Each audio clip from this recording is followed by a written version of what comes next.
Well, we have been talking about the Anabaptists last week. The Anabaptists have derived their name from the fact that they baptize again. Because the word ana, the preposition ana means again, So that's how they got their name. People claim that this Anabaptist movement was started when Constantine made Christianity the official religion of the Roman Empire. But however, that statement cannot be verified from history. It's true that the fundamental Christians those days went underground. They didn't enjoy the freedom of propagation or public worship. But yet that name was not, derived there. The name came only when the Reformation started, and these people were baptizing the Roman Catholics who were baptized as infants. They were rebaptizing them on accepting Jesus Christ. This movement as such began in Switzerland and then spread basically throughout the world. It actually started as a parallel movement to the Reformation.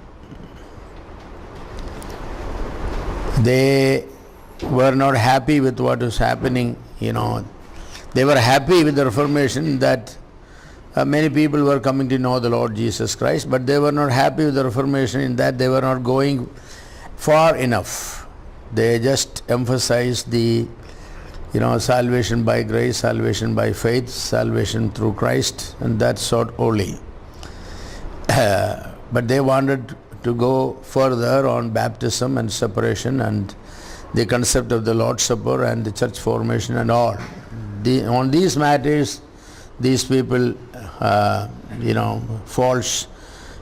short, and therefore the Anabaptist movement felt that they needed to carry on a parallel reformation. So the view that Anabaptists were, since the conversion of Constantine, though they make the claim, it is not accepted by historians everywhere. However, historians say that such people who have gone underground, were probably the same people who then, came out and stood for these truths. That's very much possible. Those days after Constantine, they didn't have the freedom to speak, aloud. But now the Luther has come out and spoken aloud. These people definitely derived the boldness. We can also speak out. So naturally they began to speak out. So there is some truth in saying that maybe these people, were in hiding and they came out. But as a movement, definitely it is only part of the Reformation. The new movement, were not really appreciated by John Calvin or Luther or, other people in the Reformation movement, because they were more radicals, they were radicals. Of course, Luther and Calvin, they were all radicals. At least the Roman Catholics felt they were very radicals because they were speaking things that were too radical. But to Calvin and Luther and all felt that these Anabaptists are radicals, because now they are talking about complete separation from the state, and the religion and state must be completely separated, and the Lord's Supper must be a very simple thing that anybody could perform now. Even elders are needed to do it, and the baptism could be administered by any disciple. It doesn't have to have any ordination.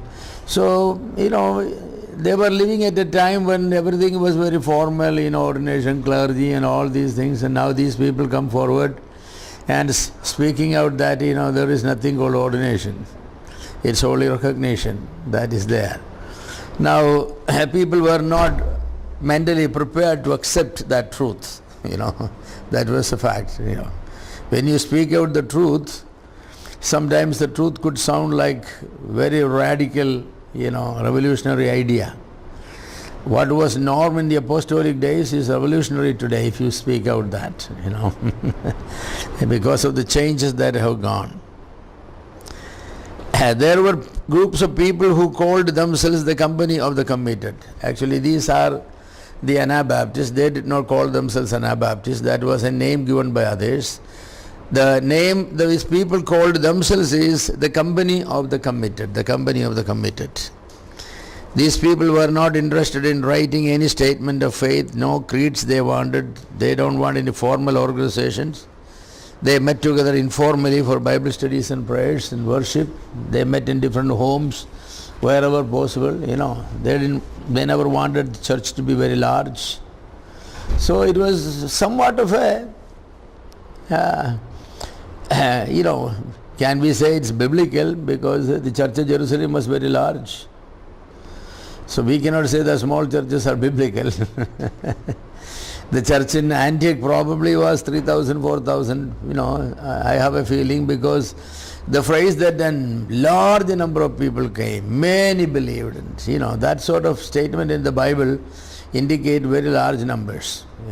The same adverbial phrases that are used for the church of Jerusalem to indicate the number, they are also indicated. A large number of people came to faith, and so it may have been a very large group, but yet we all know that they met in small houses for breaking bread.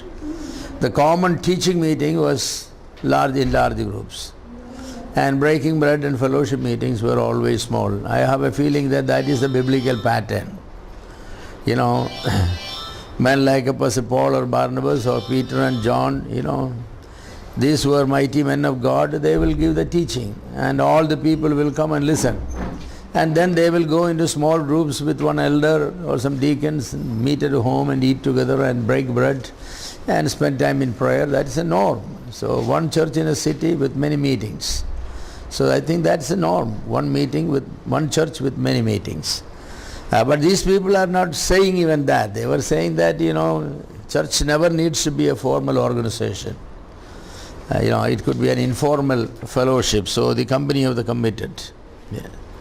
In later years, the brethren had the same idea.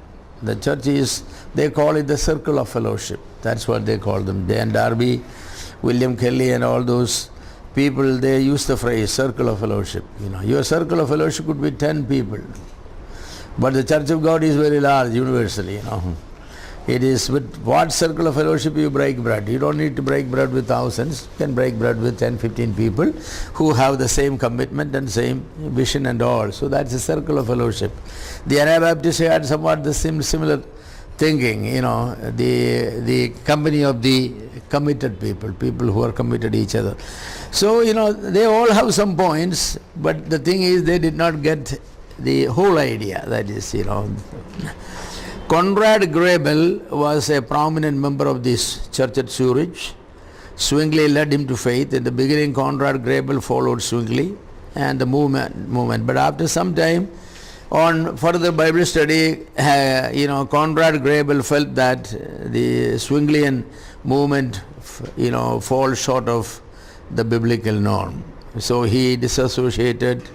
He was disappointed with Luther and Zwingli, so he started, his own movement. So Conrad Grebel is considered the father of somewhat the Mennonite movement.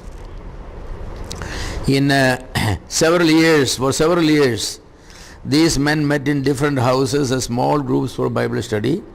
Zwingli actually recommended to do this in the early times. That was his own idea in the early days. But Zwingli was deviated, he went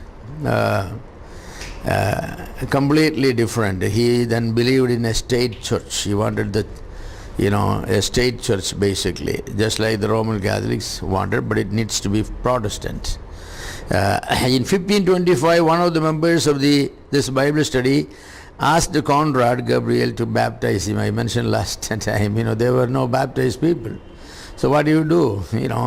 Whomsoever he has, requested, blow rock, he baptized him, and therefore, their own, people, started this whole movement of rebaptism. So that's where really the Anabaptist name came, the Anabaptist. Oh, you people baptize again. It's not one is enough. Because of their practice of rebaptism, they are called Anabaptists, to baptize again. Though rebaptism, they emphasized that the most important point that differed from the Reformation group was their view of the church. That's where the primary difference. Church and state, they said the two can never go together. The state is a political wing. It's nothing to do with Christianity, Jesus Christ was crucified by the state, the Romans. They were ruling it, How can church and state go together? It can never be. So these men, the Anabaptists, believed in complete separation of church and state. So it was a reactionary movement against the reformers' view of the church and the state. From the days of Constantine, when people joined the church en masse, the state had control over the church. The king or the emperor basically held the place of the protector of the church, and often the church was functioning at the pleasure of the king. Later, when we studied about Clovis, when he became a king, along with him all the barbarians also became Christians. Basically, paganism was Christianized, with Clovis. That's what happened. All the pagans of Germany, barbarians, they were all en masse.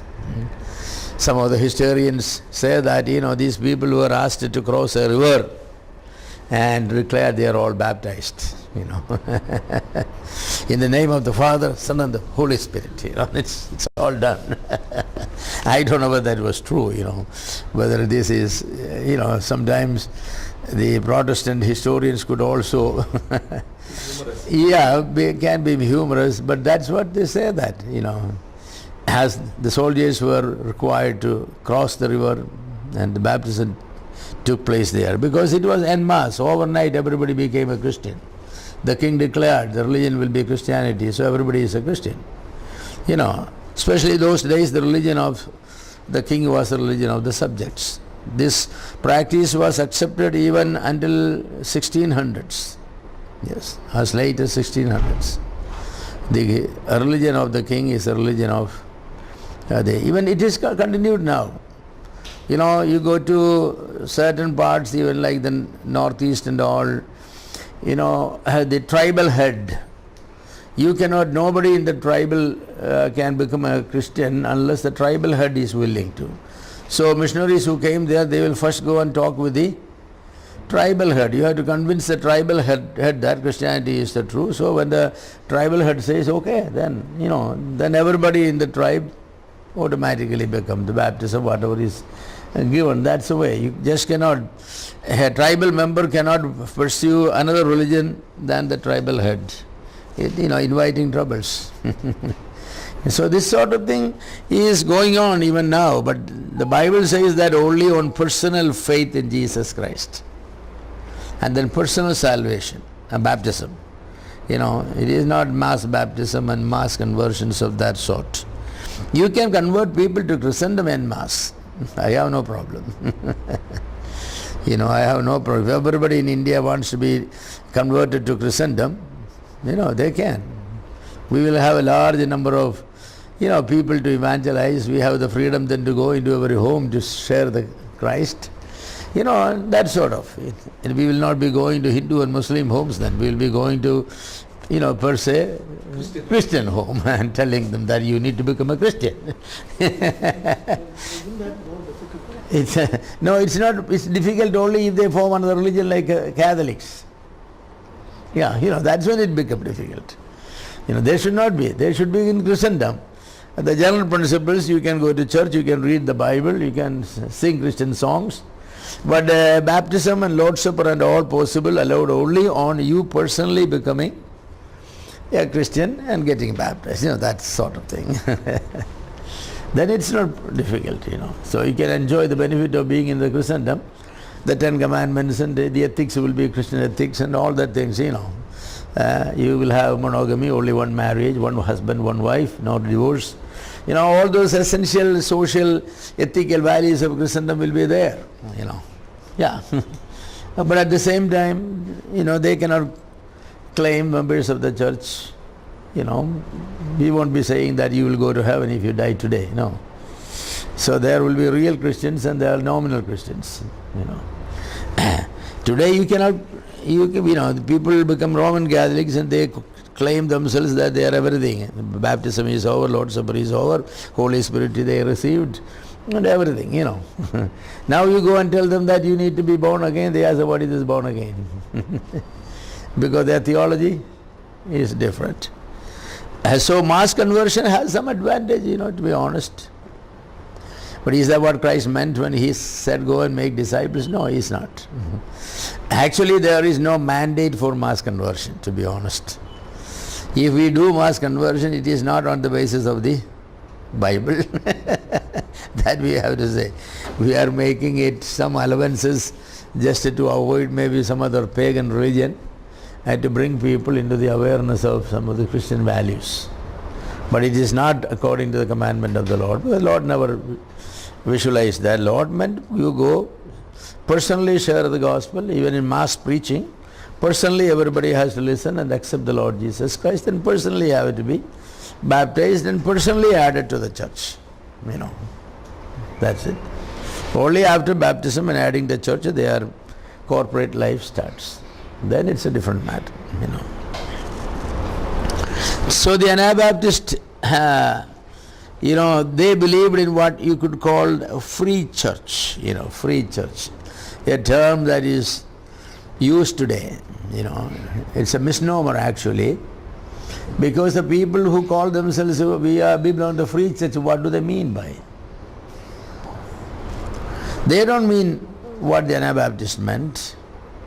No. Anabaptist meant that the church cannot be controlled by government. It is never under the control of the government. It is free. Its allegiance is only to the Lord. But the people who belong to the free church movement today, what do they mean when they say free? We are not under anybody. We could do anything we want.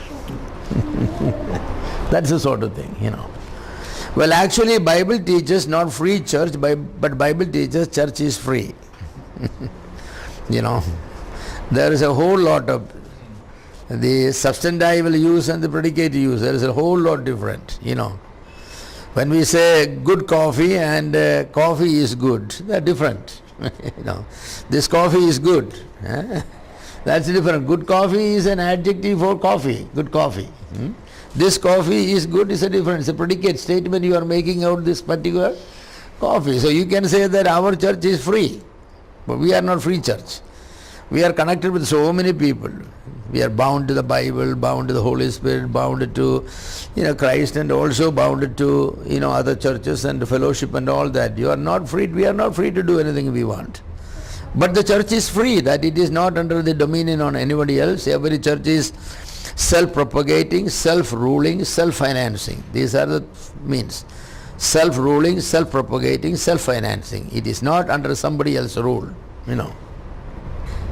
The churches are never under anybody. The only arrangement God has made is elders. The church is under the administration of the elders, even not under missionaries. Missionaries are church planters, but they are not church rulers. The church is free, self-governing. Church has its own elders. Self-propagating. The church will do its evangelism by itself. And church is self-financing. The money does not come from anywhere else.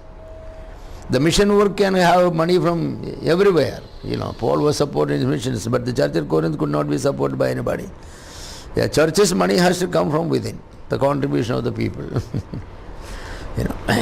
So these fundamental principles, are violated, and people call themselves what? We are free church, But when they called free church, they meant something that was very much different.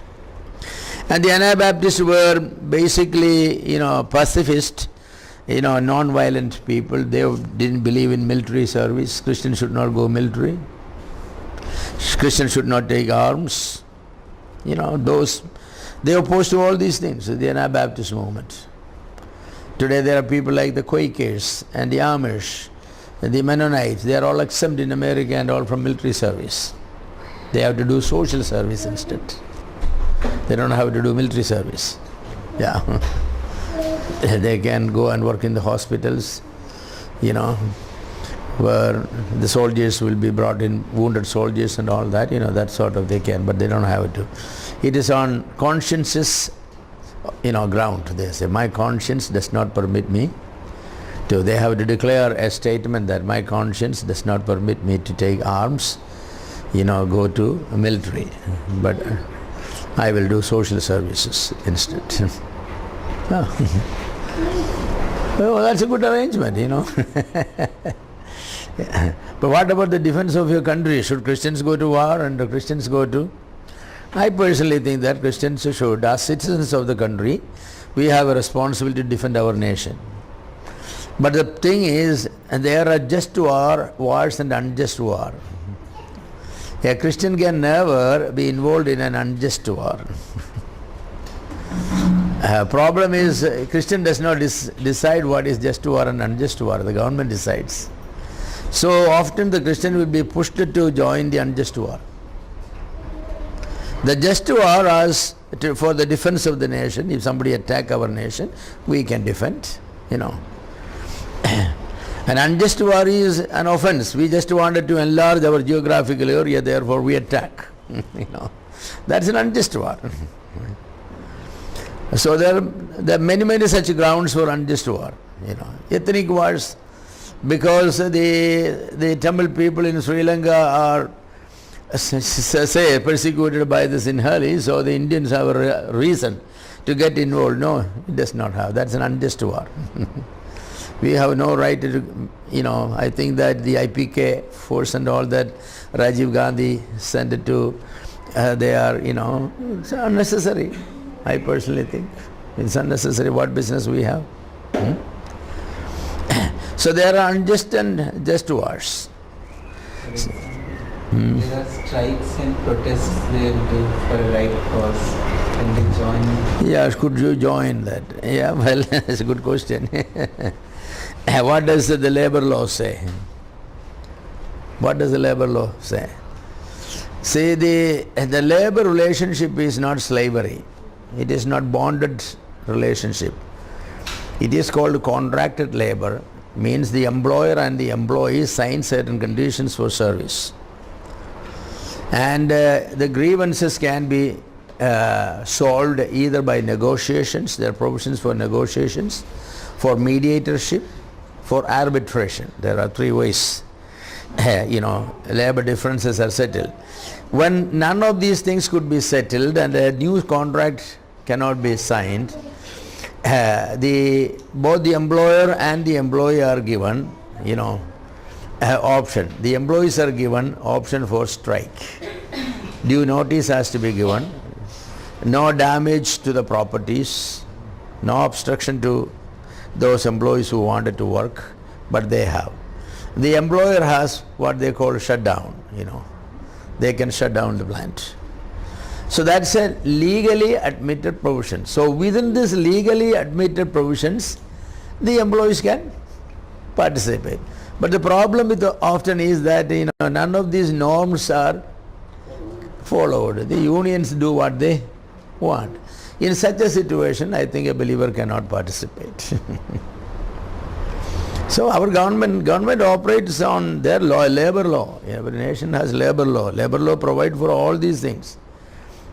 And contracts are made usually for 1 year contract or 5 years. Every 5 years, wages and benefits and all reviewed, and new contract is the representatives of the labor unions and government representatives. They sit down, they talk, and they then sign the contract, and then for 5 years.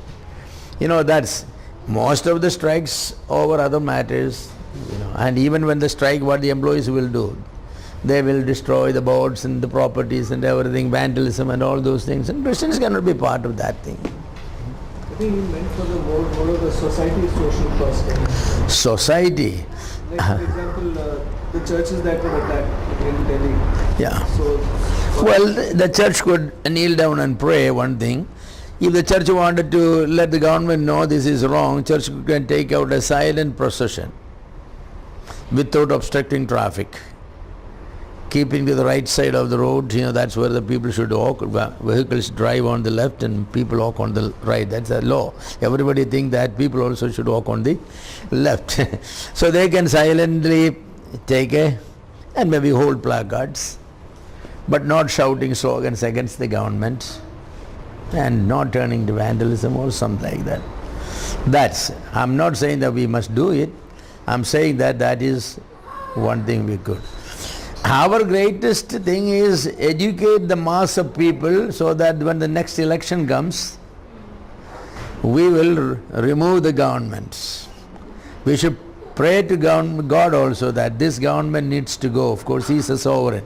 Without His appointment, no government can exist. So we can do that.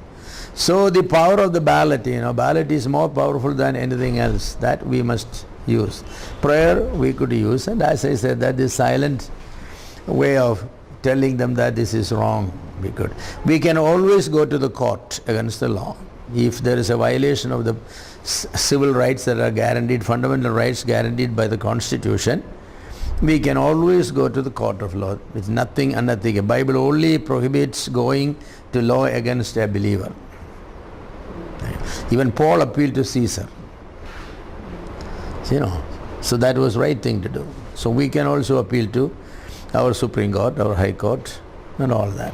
So we have such legal ways, Why resort to unchristian ways? I don't think that any single, what do you call this, Samara, what do you call them? Strike, yeah. These strikes is carried on ethically and morally and even constitutionally. Very few. There is always violence, stone throwing, stopping the traffic. What right do you have to stop the traffic? People are paying their fees to drive the vehicles and use the roads. How can somebody, this is all, vandalism and Gundaism. We Christians cannot do that, but we are helpless. What can we do?